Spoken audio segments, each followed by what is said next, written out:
হুজুর জান্নাতের ভেতরে আবার শপিং মল থাকবে কেমনে? প্রশ্ন আসতে পারে না? সহিহ মুসলিমের বর্ণনা, ইন্না ফিল জান্নাতি লাসুকান, জান্নাতের ভেতরে বিশাল এক শপিং মল থাকবে।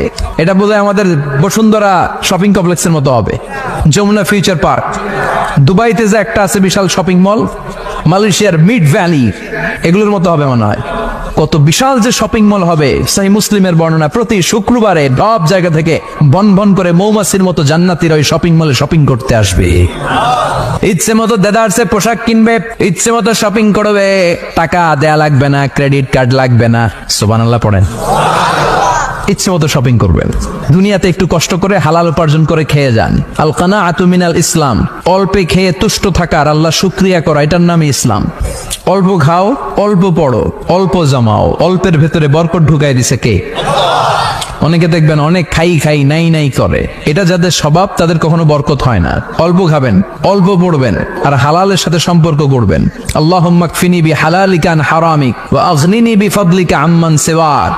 বিষ্ণুনবী দোয়া করতেন, আল্লাহ হালালকে আমার জন্য যথেষ্ট করেন, হারাম থেকে আমারে বাঁচিয়ে রাখেন। পড়েন আমিন। হালাল অল্প হলেও হালালে বরকত আছে না নাই? হারাম বেশি হলেও এটাতে কোনো বরকত নাই, ঠিক কিনা?